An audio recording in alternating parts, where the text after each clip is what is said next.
Dear ویور السلام علیکم. Learning point YouTube channel پہ آپ کو خوش آمدید کہتا ہوں. آج ایک نئی ویڈیو کے ساتھ حاضر ہوں.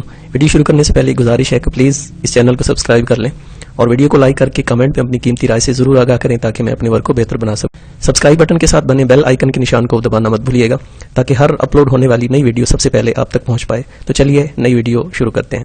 عزیز طلباء طالبات السلام علیکم ورحمۃ اللہ وبرکاتہ.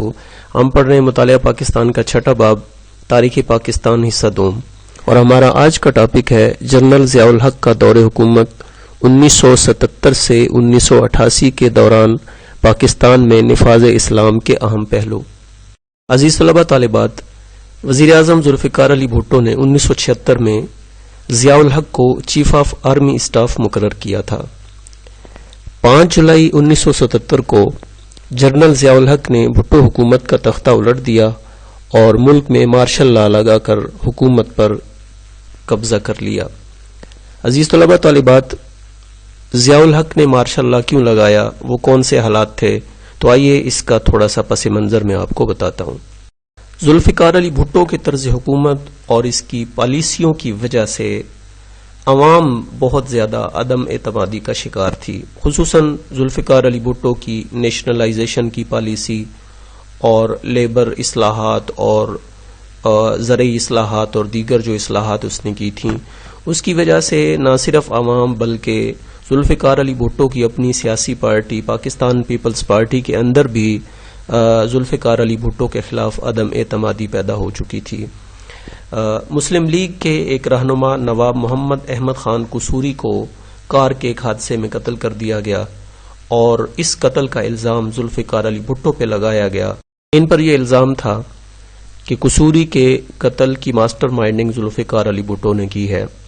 ذوالفقار علی بھٹو کے خلاف احتجاج ملک کے اندر شروع ہوا، خصوصاً شمال مغربی سرحدی صوبے میں اور بلوچستان میں، تو باقاعدہ طور پہ ایک سیاسی بحران کی کیفیت پیدا ہوئی اور وقت گزرنے کے ساتھ ساتھ یہ بحران جو ہے وہ شدت اختیار کرتا گیا.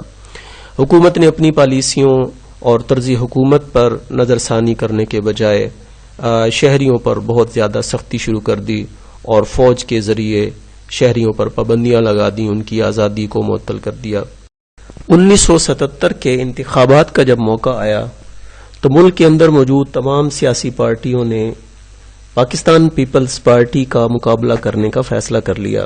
تمام سیاسی پارٹیوں نے ایک اتحاد قائم کیا اور اس اتحاد کا نام PNA یعنی پاکستان نیشنل الائنس، اردو میں اس کو پاکستان قومی اتحاد کہتے ہیں، رکھا گیا.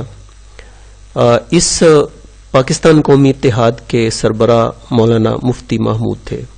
7 مارچ 1977 کو قومی اسمبلی کے انتخابات ہوئے اور ان انتخابات میں پاکستان پیپلز پارٹی نے اکثریت حاصل کی، لیکن PNA نے قومی اتحاد نے پیپلز پارٹی اور حکومت پر دھاندلی کا الزام لگایا اور 10 مارچ کو صوبائی اسمبلیوں کے ہونے والے انتخابات کا بائیکاٹ کر دیا اور ان انتخابات کو ختم کروانے کے لیے ایک تحریک کا آغاز کیا اور اس تحریک کا نام نظام مصطفیٰ رکھا گیا.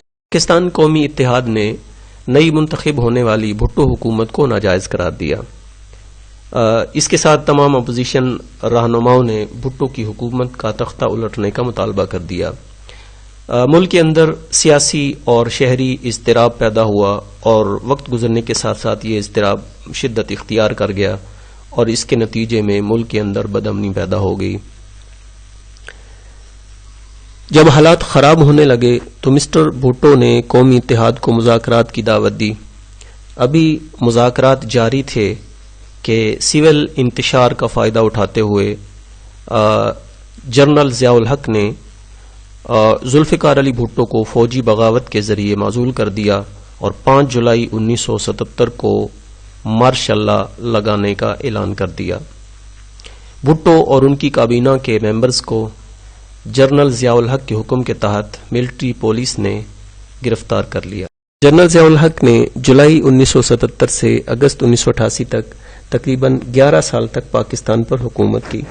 بالآخر 17 اگست 1988 کو بہاول پور سے واپسی پر ایک ہوائی حادثے کا شکار ہوئے. جنرل ضیاء الحق کے ہمراہ امریکی سفیر جنرل ضیاء الحق کے کچھ قریبی دوست اور جنرل اختر عبد الرحمان بھی حادثے کا شکار ہوئے۔ عزیز طلبہ طالبات، جنرل ضیاء الحق کی حکومت کی بنیادی پالیسی شریعت یا نفاذ شریعت تھی۔ ملک کے اندر نظام مصطفیٰ قائم کرنے اور پاکستان کو ایک اسلامی ریاست بنانے کے لیے جنرل ضیاء الحق نے مختلف اقدامات کیے۔ 1977 سے 1988 کے دوران پاکستان میں نفاذ اسلام کے لیے کیے گئے اقدامات میں سے اہم اقدامات یہ ہیں: نمبر 1 شرعی عدالتوں کا قیام، نمبر 2 شرعی حدود کا نفاذ، نمبر 3 زکوٰۃ و عشر کا نظام، نمبر 4 سود کا خاتمہ، نمبر 5 اسلامیات اور مطالعہ پاکستان کی لازمی تعلیم، نمبر 6 نماز کا اہتمام، نمبر 7 احترام رمضان آرڈیننس، نمبر 8 دینی مدارس، نمبر 9 عربی کی لازمی تعلیم، نمبر 10 بین الاقوامی اسلامی یونیورسٹی کا قیام اور نمبر 11 شریعت فیکلٹی کا قیام۔ 1977 سے 1988 کے دوران پاکستان میں نفاذ اسلام کے لیے جو اقدامات کیے گئے، عزیز طلبہ طالبات، آئیے اب ان کا تفصیلی جائزہ لیتے ہیں۔ نمبر 1 شرعی عدالتوں کا قیام۔ 10 فروری 1979 کو جنرل ضیاء الحق نے ایک آرڈیننس کے ذریعے ملک کے اندر تمام ہائی کورٹس میں شریعت بینچ قائم کر دیے۔ ان بینچ یعنی ججوں کے گروپ میں علماء کو بطور جج شامل کیا گیا۔ 1980 میں شریعت بینچوں کے بجائے باقاعدہ طور پر وفاقی شرعی عدالت قائم کی گئی، جو اپنی ماتحت عدالتوں کے فیصلوں کے خلاف کی گئی اپیلیں سنتی تھی اور اسلام کے قوانین کی تشریح کرتی تھی۔ وفاقی شرعی عدالت کے فیصلوں کے خلاف اگر کسی نے اپیل کرنا ہوتی تو سپریم کورٹ میں وہ اپیل کرتا اور سپریم کورٹ کا بینچ اس اپیل کی سماعت کرتا۔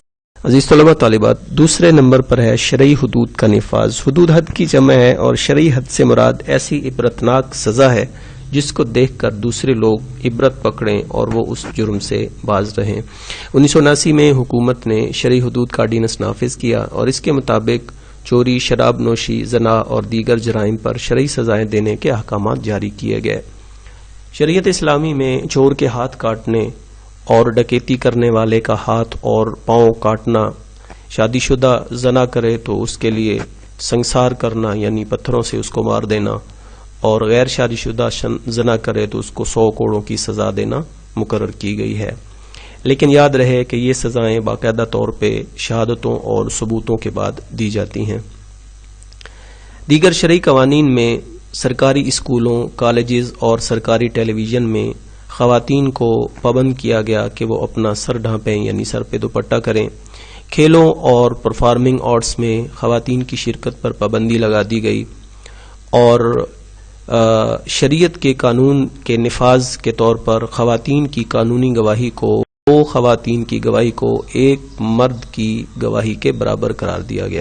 عزیز طلبہ طالبات، تیسرے نمبر پر ہے زکوٰۃ و عشر کا نظام۔ جنرل ضیاء الحق کے دور میں زکوٰۃ کلیکٹ کرنے یعنی زکوٰۃ وصول کرنے اور زکوٰۃ کی تقسیم کے لیے باقاعدہ نظام بنایا گیا۔ زکوٰۃ کی وصولی کا نظام اس طرح تھا کہ وہ لوگ جن پر زکوٰۃ واجب تھی اور ان کا پیسہ بینکوں میں جمع تھا، تو یکم رمضان المبارک کو 2.5% کے حساب سے بینکوں میں ان کی جمع شدہ رقوم سے زکوٰۃ کاٹ لی جاتی تھی، اور زکوٰۃ کی وصول کردہ رقم زکوٰۃ کونسلوں کے ذریعے جو زکوٰۃ کے مستحقین تھے ان میں تقسیم کی جاتی تھی۔ یعنی زکوٰۃ کونسلوں سے مراد کہ یونین کونسل کی سطح پر باقاعدہ طور پر زکوٰۃ کی تقسیم کے لیے ایک ترتیب بنائی گئی تھی، اور زکوٰۃ کمیٹی کے کونسلوں کے نمائندے باقاعدہ طور پہ تصدیق کرتے تھے کہ کون لوگ زکوٰۃ لینے کا مستحق ہے۔ تو اس طرح سے زکوٰۃ تقسیم کی جاتی تھی۔ اور عشر کے حوالے سے یہ تھا کہ زرعی پیداوار کا 10% عشر وصول کیا جاتا تھا۔ چوتھے نمبر پر ہے ملک سے سودی کاروبار اور سود کے لین دین کا خاتمہ۔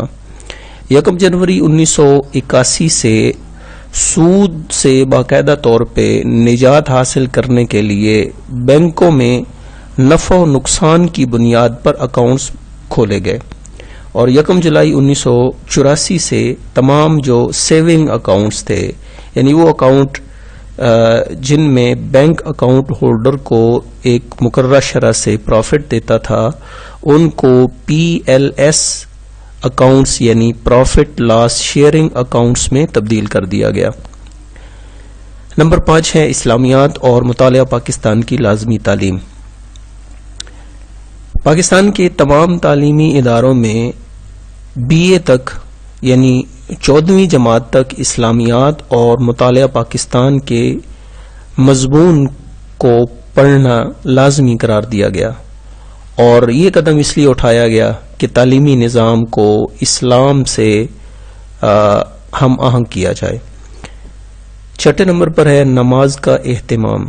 سکولوں، کالجز اور جتنے سرکاری دفاتر تھے ان میں ظہر کی نماز کا باقاعدہ طور پہ اہتمام کیا گیا۔ عام لوگوں کو نماز کی ترغیب دینے کے لیے صلاۃ کمیٹیاں بنائی گئیں۔ 7ویں نمبر پر ہے احترام رمضان آرڈیننس۔ عزیز طلبہ طالبات، آرڈیننس سے مراد وہ ضابطہ ہوتا ہے جو حکومت فوری طور پر کسی خاص ضرورت کے تحت وقتی طور پر ملک میں نافذ کرتی ہے۔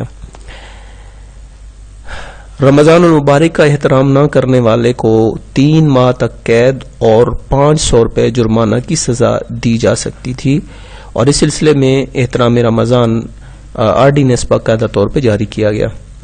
8ویں نمبر پر ہے دینی مدارس۔ جنرل ضیاء الحق کے دور میں دینی مدارس کی باقاعدہ طور پہ سرپرستی کی گئی اور ان کو سالانہ کی بنیاد پر امداد بھی دی جاتی تھی، اور دینی مدارس کے جو فارغ التحصیل طلباء تھے یعنی اپنی تعلیم دینی اداروں میں مکمل کرنے والے تھے، ان کی اسناد کو MA کے برابر MA اسلامیات اور MA عربک کے برابر درجہ دیا گیا۔ 9ویں نمبر پر ہے عربی کی لازمی تعلیم۔ اسکولوں میں 6ٹھی جماعت سے لے کے 8ویں جماعت تک عربی زبان کی تعلیم کو لازمی قرار دیا گیا۔ 10ویں نمبر پر ہے بین الاقوامی اسلامی یونیورسٹی کا قیام۔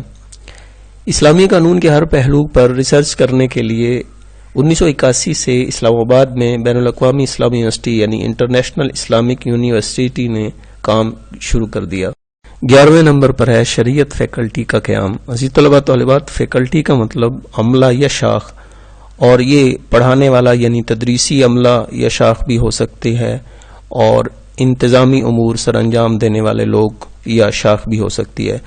تو اسلام آباد کی قائد اعظم یونیورسٹی میں شریعت فیکلٹی قائم کی گئی، اور یہاں پر قرآن مجید، سنت نبوی صلی اللہ علیہ وسلم اور فقہ پر مبنی قانون کی باقاعدہ طور پہ تدریس کا بندوبست کیا گیا۔ اس کے ساتھ ہی ہمارا آج کا سبق مکمل ہوا۔ عزیز طلبہ طالبات، آج آپ نے مطالعہ پاکستان کے 6 باب تاریخ پاکستان حصہ دوم سے جنرل ضیاء الحق کے دور حکومت 1977 سے 1988 کے دوران پاکستان میں نفاذ اسلام کے اہم پہلوؤں کے بارے میں تفصیل سے پڑھا۔ مجھے امید ہے کہ آج کا سبق آپ کو اچھے طریقے سے ذہن نشین ہو گیا ہوگا۔ ملتے ہیں اگلے سبق میں انشاءاللہ تعالی۔ السلام علیکم ورحمۃ اللہ وبرکاتہ۔